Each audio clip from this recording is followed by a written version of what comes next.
Good morning, everyone. Um, Today I'm just gonna ramble. You know, it's been a while since I had a ramble that didn't have a purpose, and I thought about a whole bunch of things that I could be talking about, like how an hour ago my hands were covered in blood from somebody else who was in a car accident, or well, there were some things that some of you wrote on some of my comments, like Space Frog, who apparently didn't see the first video in the series of Adventures in Aberrant Psychology, because it wasn't numbered number one. I need to go back and do something about that. Put it all in a playlist. But his fear was that I am doing something unethical by sharing case studies where I've anonymized them, and I don't share the same fear, largely because I have read plenty of case studies and I know what it is to, leave out the pertinence, and, I don't put a little disclaimer on the end that says that, events and facts and people's names could have been changed. I don't do anything like that, like Hollywood, but I feel sufficiently that you could not possibly recognize who I am talking about in the stories I have told. And if it were completely unethical, then nobody would learn anything from anybody else's experience in a clinical setting at all. These are stories that need to be told.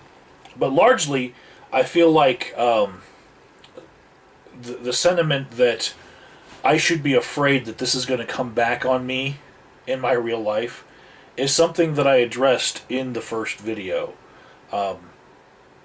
This is the unmined gold, where people are afraid to talk about their real life circumstances because they're afraid that somebody on YouTube who doesn't like them or has some weird vendetta against people in their situation is going to contact their employer or their priest or their parents and fuck with their real lives. And this has actually happened on YouTube. But I did address why I felt like I'm not really wanting to be bound by those fears. So, yeah, I'm not afraid of that, and I think that it stifles people to work within that frame. There's a lot of good tacit information that could be shared amongst us, and that's why the series is so good. It's because I'm sharing things that other people would be afraid of, and there are some people who make the same video 10 times a month and say that they are proponents of their world perspective. But I say the person who's not afraid to just be themselves, even though they share that perspective, that's the true hero, in that how are you pushing forth this agenda and you're afraid to talk about, yourself, because you're afraid that, if somebody finds out that I stand for this and this and this, then they might want to get back at me, and so they're going to sift through my videos and find some person that I think is important to my life that doesn't know this about me. What kind of life are you living anyway that people don't know this about you?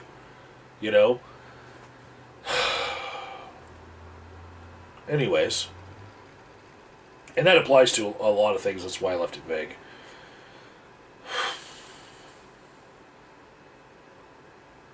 Could have talked about a lot of other things in this ramble. I thought about doing another video in that series just talking about my own uniforms that I wear to different facilities when I work, because different facilities call for different attire. It's not just me. If you look at the color coding of different professions in a hospital, it's not uniform from hospital system to hospital system. In my experience, nurses often wear blue, but sometimes they wear a teal or a green, and that can be uniform. But in some areas, especially palliative care and hospice care, nurses are encouraged to wear all sorts of bright, different colors, and wear patterns that you can only get at the scrub store. That's, there's only one in the big city in your state, But largely, technicians wear maroon in most of the hospitals I go to, and registration wears a gray, but sometimes it's the other way around. Sometimes nurses in one section wear black, sometimes nurse practitioners wear black to differentiate them from regular nurses. Sometimes doctors all wear scrubs of a certain color.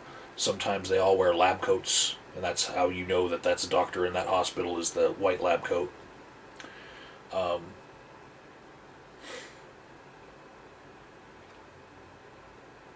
Yeah, most places they have badges that'll tell you what they are anyway. So I think people should look more closely at the badge than the color coding. But that had to do with something that, again, Space Frog said, because I believe I've stated my actual job title 3 or 4 times in that series, and he didn't pick up on it because he thinks I'm one thing and not another.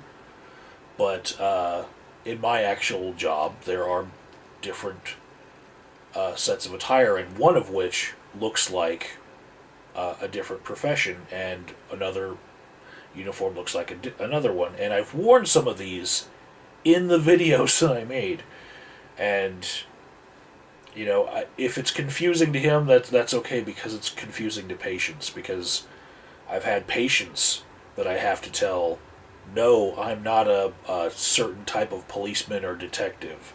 I don't need your personal information, and I don't want it. I'm here to, lead you through this process, and I'll tell you how to stay away from the cops. I'll tell you how to get around things if you want. I'll tell you how to refuse to give a urine sample to the cop, but you will give it to the nurse. That's a possibility if that's what you want.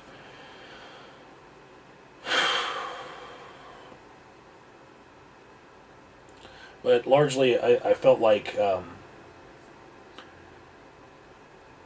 I wasn't misrepresenting myself, but sometimes people think that if you ever use the word patient, then you're representing yourself as a doctor, which I'm not a doctor. But you can have a patient in your care and not be a doctor. You can be a nurse, you can be a CNA, you can be a lab technician, a phlebotomist, you can be a babysitter.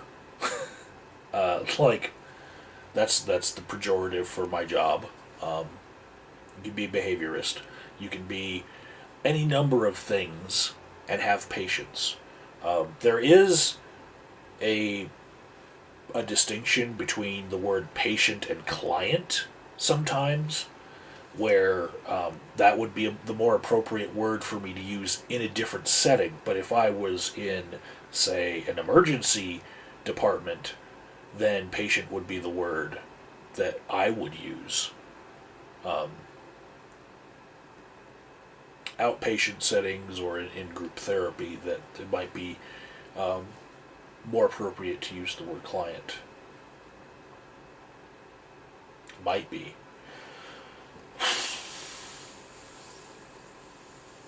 I also thought about talking about the codes of different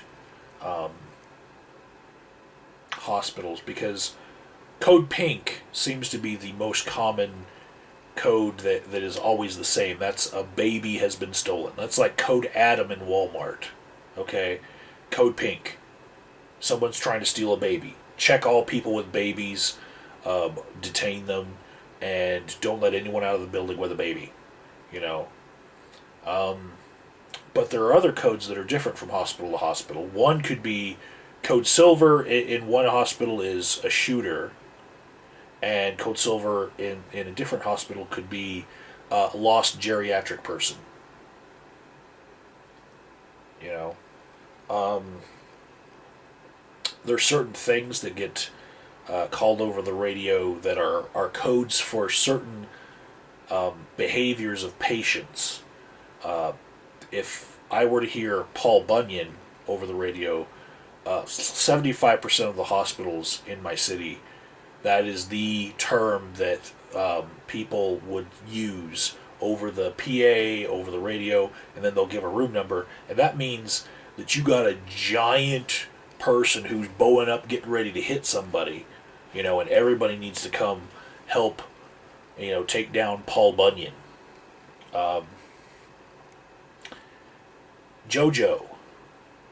That is primarily in one hospital. I think it originated. That's the St. Joseph Hospital. But basically, JoJo, like, when one nurse is trying to tell another nurse that somebody is narc-seeking, that they're only in the hospital to try to get their hands on some opiates, they're trying to, get some painkillers.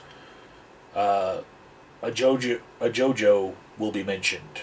It's like, hey, is that JoJo? I think that's JoJo.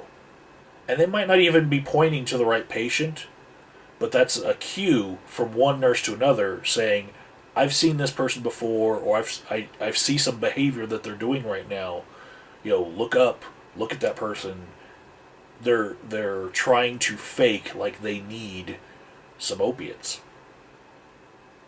They're narc-seeking. Dr. Quick. That's another one. It kind of means the same thing as Paul Bunyan because everyone goes to it, just like a code blue, But Dr. Quick would be like, there is no doctor in the hospital named Dr. Quick.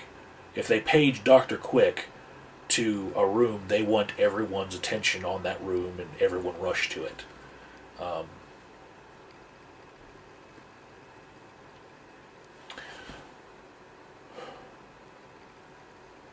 Yeah, I don't even want to talk about the rest of the codes, I'm kind of burned out. Had someone's blood on my hand this morning. I'm a little weirded out by a credible terrorism threat that happened in many of the hospitals that I work in. And I would say this is a credible threat to every hospital in the whole country because similar things have happened in different years in different states because I've researched it.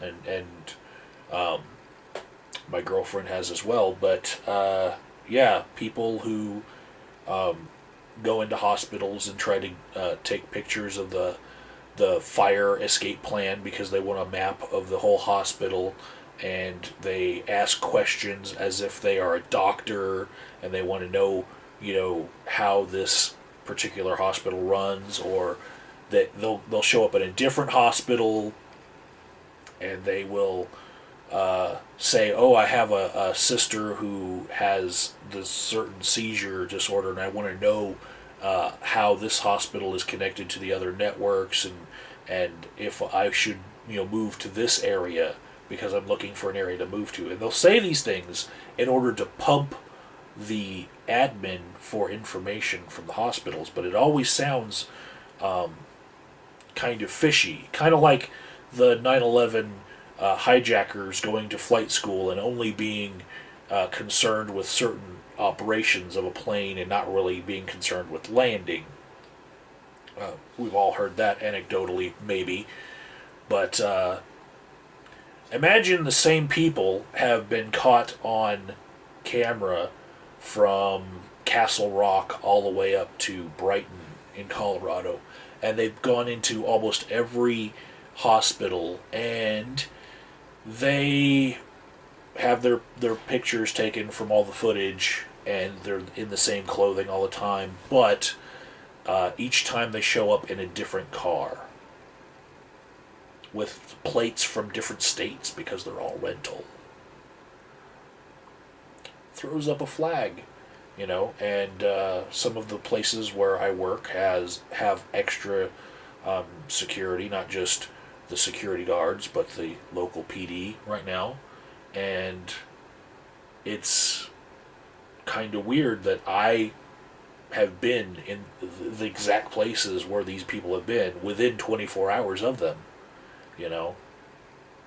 and it's not a big news story right now, but I hope, one day it all comes out in a huge, we found them, we got them. I hope.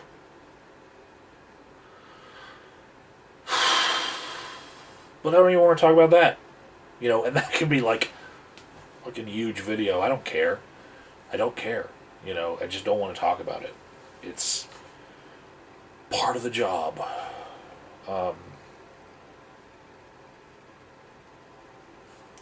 What I actually wanted to talk about, it's silly to some, I'm sure, but it's this feeling that I get from most people that I run into in my profession as a behavioral specialist, and all of the other people around me. The only people that don't seem to have this mentality are nurses and doctors that I run into, but it seems like anyone I run into that has a job that isn't the top tier of that field, they always will, when you find out like what their job is, when they're introduced to you, if you get to know them, they're like, yeah, I'm a CNA now, but what I really want to do is, and it's what I'm getting at is kind of like in Hollywood, you'll hear about people who are waitresses, and they say, but what I really want to do is be an actress. And then you'll hear about actresses who say, but what I really want to do is direct, and then then you'll find musical artists that say, what I really want to do is get my screenplay in front of the right director, And there's a lot of people who have stories that just have this, but what I really want to do, I ran into a fellow behaviorist today, and she said that what she really wants to do is be an esthetician. She went to cosmetology school. She went to dermatology school after that. Not MD, but she's a registered dermatologist, and she quit that because she ran into things that she didn't like on the job, and what she'd rather do is home-based specialty esthetician things, like doing hair for prom. That's what she wants to do. And so she showed me pictures on her cell phone of nails that she's done, different nail patterns, and she's really good at, she's an artist at nails, And I know that I have shown pictures to people, showing them some of my art, that I've probably come off the same way, where people think that what I'd really rather be doing is sitting at home and painting. Sometimes it's true. But I feel like there's just a lot of people out there who are not doing what they want to be doing. They're in the job to punch a clock and cash a paycheck. And that sucks. It really does. So many people in the world doing things that they don't want to be doing.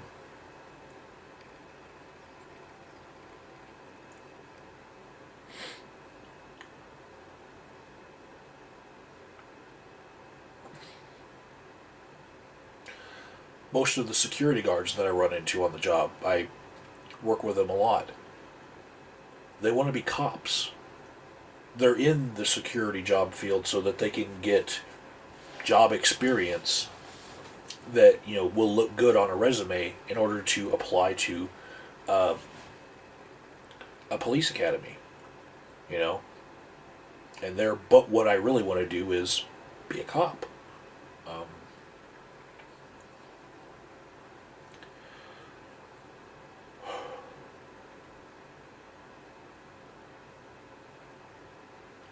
I've actually even met a few nurses who will say, but what I really want to do.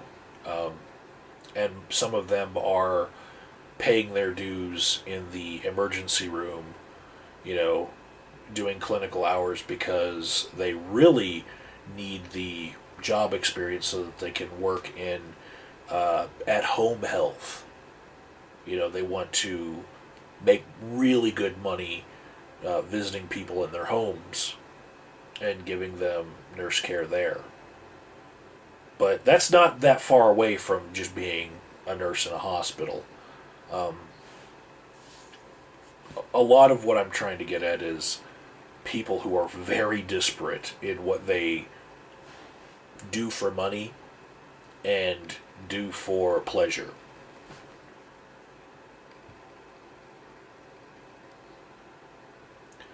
And I wish there was some way that everyone could do what they want to do, but I think the sad fact of just the way the world is that if everybody just did what they wanted to do and they didn't have the pressure of money keeping them doing things that are needed, a lot of needs might go unmet because nobody wants to be in environmental services, okay?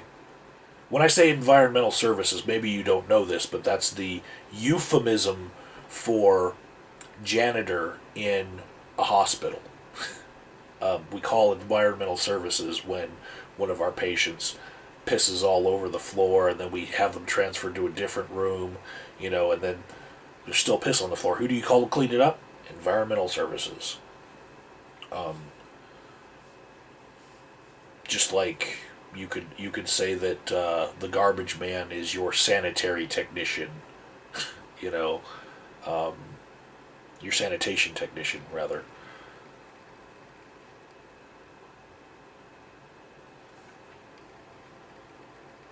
There's euphemisms and then there's pejoratives, and for now I put in hours as a babysitter because there is something I really want to do, and I'm glad that I'm at least working towards it. And I would stress to all of you that if what you're doing doesn't even get you one step towards that goal, rethink what you're doing.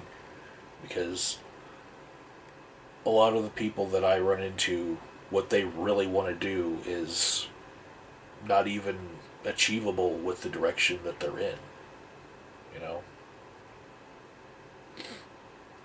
And there's lots of people that will try to snag you into doing a job that you weren't meant to do, that you don't want to do.